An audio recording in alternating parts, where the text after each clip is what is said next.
बहुत बड़ी फौज के सामने आ गए। उन्होंने सिपाहियों की गिनती शुरू की और देखा कि फौज में कौन कौन से जानवर शामिल हैं। उनकी हैरत की इंतहा न रही जब उन्होंने देखा कि सुलेमान अलैहिस्सलाम की फौज में सिर्फ इंसान 2022 ही नहीं, बल्कि शेर, बब्बर शेर, हाथी, परिंदे और दूसरे जानवर भी हैं।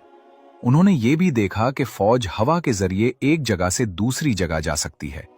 उनकी आंखें हैरत से फैल गईं और मुंह खुले के खुले रह गए। ये फौज ऐसी थी जैसी उन्होंने कभी नहीं देखी थी, शानदार भी और डरावनी भी। ये साफ था कि वो ऐसी ताकत का मुकाबला कभी नहीं कर सकते। जब उन्होंने देखा कि कुछ हथियार खुद ब खुद हरकत कर रहे हैं तो उनका खौफ मजीद बढ़ गया। उन्होंने एक दूसरे की तरफ देखा और घबराहट में पूछा, ये क्या है? जो अफसर उन्हें फौज दिखा रहा था उसने इत्मीनान से जवाब दिया, ये तो बस जिन सिपाहियों का एक छोटा सा दस्ता है जो सुबह की ट्रेनिंग कर रहा है।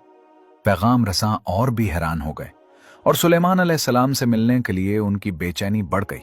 लेकिन हजरत सुलेमान अलैहिस्सलाम ने उनसे बराह रास्त मिलने से इनकार कर दिया। उसके बजाय उन्होंने अपने एक कमांडर को भेजा कि वो उनसे बात करे। अफसर ने उन्हें सुलेमान अलैहिस्सलाम के महल में दोपहर के खाने के लिए बुलाया। पैगाम रसां जब इधर उधर देख रहे थे तो उन्हें अपने लाए हुए तोहफे बहुत छोटे और मामूली लग रहे थे। फिर भी वो झिझकते और शर्माते हुए तोहफे ले आए। अफसर तोहफे लेकर सुलेमान अलैहिस्सलाम के कमरे में गया, लेकिन कुछ ही मिनट बाद वो तोहफे वापस लेकर आ गया। उसने उन्हें मेज पर रखा और कहा कि हजरत सुलेमान अलैहिस्सलाम ने तोहफे लेने से इनकार कर दिया है। फिर उसने सुलेमान अलैहिस्सलाम का पैगाम सुनाया, क्या तुम मुझे दौलत से खुश कर सकते हो? जो अल्लाह ने मुझे दिया है वो तुमसे कहीं बेहतर है। अपने तोहफे वापस ले जाओ। अगर मैं अपनी फौज लेकर आया तो ऐसी ताकत दिखाऊंगा जिसका तुम तसव्वुर भी नहीं कर सकते। मैं तुम्हें तुम्हारे शहरों से जलील करके निकाल दूंगा। कासिद डर गए। उनमें से एक ने अफसर से पूछा, सुलेमान क्या चाहता है? साफ साफ बताओ ताकि हम जवाब पहुंचा सकें। अफसर ने जवाब दिया, सुलेमान अलैहिस्सलाम सिर्फ एक चीज चाहते हैं, तुम्हारी रानी और तुम्हारी कौम उनके सामने सर झुका दे। सुलेमान अलैहिस्सलाम अंदर से बहुत गुस्से में थे, लेकिन उन्होंने जाहिर नहीं होने दिया और फरमाया, ये कैसे हो सकता है कि हम तौहीद का झंडा उठाए खड़े हैं और लोग अब भी सूरज की इबादत करते हैं। ये हमारी कमजोरी भी है और अफसोस की बात भी। इस पर फौज के सालार ने तलवार उठाकर कहा, बस हुक्म दीजिए, मैं रानी सबा के तख्त और उसकी कौम को जो अल्लाह का इनकार करती है नीस तो नाबूद कर दूंगा। लेकिन सुलेमान अलैहिस्सलाम ने फरमाया, मुझे खून रेजी पसंद नहीं, हमें कोई और रास्ता निकालना चाहिए।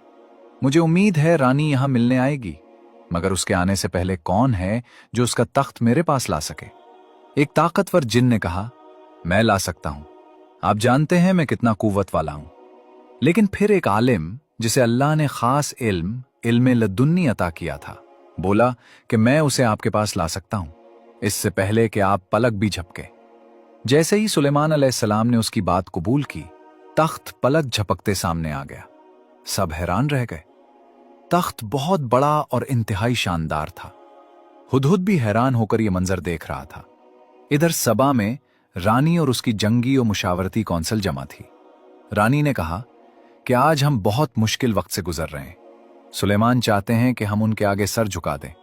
वो हमारी ताकत मिटा देने की बात कर रहे हैं।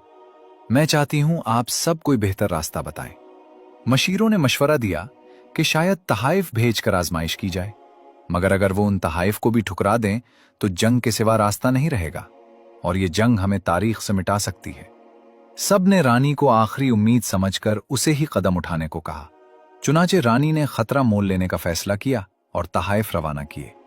हजरत सुलेमान अलैहिस्सलाम जानते थे कि रानी अपनी सनत और तरक्की पर गुरूर करती है, मगर वो उसे एक अहम हकीकत सिखाना चाहते थे कि असल अजमत और तरक्की सिर्फ अल्लाह के करीब होने में है। अगर बंदा सारी दुनिया पाले और अल्लाह खो दे तो सब बेफायदा है, और अगर अल्लाह पा लिया तो दुनिया खो भी जाए तो कुछ नहीं जाता। इस मकसद से उन्होंने ना सिर्फ उसका तख्त मंगवाया बल्कि उसमें कुछ तब्दीलियां भी करवाईं। तख्त पर सूरज का निशान देखकर उन्होंने फरमाया कि इंसान के लिए सूरज की इबादत करना कितनी बड़ी बेवकूफ़ी है। चाहे सूरज सोने का बना हो तब भी उसके आगे झुकना गलत है। उन्होंने हुक्म दिया कि तख्त के कुछ हिस्से बदल दिए जाएं ताकि रानी का गुरूर टूट जाए। फिर उन्होंने अपने बेहतरीन मेमार को बुलाया और फरमाया कि मैं पानी पर ऐसा महल चाहता हूं जो तैरता हुआ लगे, उसका फर्श शफाफ हो ताकि देखने पर नीचे बहता पानी नजर आए। मेमार ने कहा, अगर जिन्नात की मदद मिल जाए तो ये 2 हफ्तों में बन सकता है। सुलेमान अलैहिस्सलाम ने इजाजत दी और कहा कि फर्श मुकम्मल शीशे का हो। मैमार में मजीद कहा कि छत भी शीशे की हो ताकि सूरज की रोशनी पानी पर पड़े और बहुत खूबसूरत मंजर बने। दीवारें भी शफ्फाफ हों ताकि रानी को इस दुनिया की हकीकत और अल्लाह की कुदरत का एहसास हो। जब रानी बिल्कीस सुलेमान अलैहिस्सलाम के इलाके के करीब पहुंची तो हुदहुद एक अफसर के साथ सरहद पर उसका इंतजार कर रहा था। रास्ते में रानी ने अजीब व गरीब मनाजिर देखे। जो कुछ उसके नुमाइंदों ने बयान किया था वो सब हकीकत था। ये जमीन आम इंसानों की ताकत से नहीं बल्कि अल्लाह की दी हुई गैर मामूली कुव्वतों से चलने वाली रियासत थी। फौज इंसानों, हैवानात और जिन्नात का हैरानकुन मजमुआ थी।